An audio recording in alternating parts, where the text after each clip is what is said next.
جی بسم اللہ الرحمن الرحیم نحمد و نصلی علی رسول الکریم۔ کیسے ہیں دوستو، ٹھیک ہیں آپ؟ جی ماشاء اللہ الحمدللہ۔ آج میں آپ کو بہت ہی بہترین اور مجرب عمل بتانے جا رہا ہوں۔ ماشاء اللہ، جو لوگ رات کو خواب میں ڈر جاتے ہیں، پھر ان کو نیند نہیں آتی، یہ نظر بد بھی ہو سکتی ہے، جادو ٹونا، یہ چیزیں بھی ہو سکتی ہیں، اور یہ پرابلم اکثر گیس، بد ہضمی یا زیادہ ٹینشن کی وجہ سے بھی یہ چیزیں انسان میں کریٹ ہو جاتی ہیں۔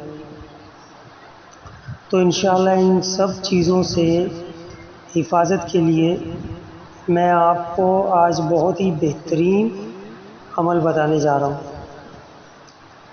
آپ لوگوں نے سرسوں کا تیل لے لینا ہے، ٹھیک ہے جی؟ سرسوں کا تیل لے کر آپ نے بسم اللہ شریف کے ساتھ سورہ کافرون، قل یا ایھا الکافرون، ٹھیک ہے جی، 1000 مرتبہ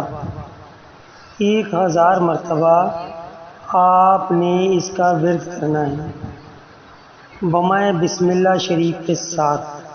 یعنی کہ آپ ایک دفعہ یہ سورہ مبارکہ پڑھو گے تو ساتھ میں بسم اللہ شریف بھی پڑھو گے، یعنی کہ 1000 مرتبہ آپ بسم اللہ شریف پڑھو گے اور 1000 مرتبہ ہی آپ یہ سورہ مبارکہ پڑھیں گے، ٹھیک ہے جی؟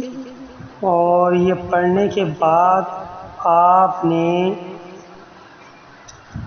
اس تیل کے اوپر 3 پھونکیں مار دینی ہیں، تیل کے اوپر دم کر لینا ہے۔ دم کرنے کے بعد وہ تیل آپ گھر میں رکھ لیں، اور کسی کو بھی گھر کے اندر ایسی پرابلمز آ جاتی ہیں یا وہ ایسا صبح اٹھ کے بتاتا ہے، تو آپ لوگ رات کو سوتے وقت اس تیل سے اس کے سر میں مالش کر دیں گے،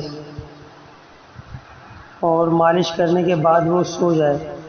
انشاءاللہ محمد والے محمد کے صدقے نظر بد، جادو ٹونا، حسیب، خلل یا کسی بھی چیز سے یہ خواب آتے ہوں گے تو انشاءاللہ آپ لوگ اس سے محفوظ ہو جائیں گے۔ اور بدن کے اندر کہیں بھی آپ لوگوں کے درد ہو رہا ہے، جیسے سر میں درد ہو گیا، گھٹنے میں درد ہو گیا، کمر میں درد ہو گیا، یا جسم کے کسی حصے میں بھی آپ لوگوں کے درد ہو رہا ہے، تو آپ اس تیل کی وہاں پر مالش کر سکتے ہیں۔ انشاءاللہ محمد والے محمد کے صدقے آپ جیسے ہی تیل کی مالش کریں گے 5 سے 10 منٹ کے اندر اندر آپ لوگوں کا وہ درد غائب ہو جائے گا، اور میرا مولا آپ لوگوں کو شفائے کلی عطا کریں گے، ٹھیک ہے جی؟ اس عمل کو آپ کریں، ایک ہی مرتبہ کر کے آپ نے زیادہ تیل لینا ہے یا کم تیل لینا ہے وہ آپ لوگ لے کر اس کے اوپر ایک ہی دفعہ دم کر دیں، اور پھر اس کو گھر میں رکھ لیں۔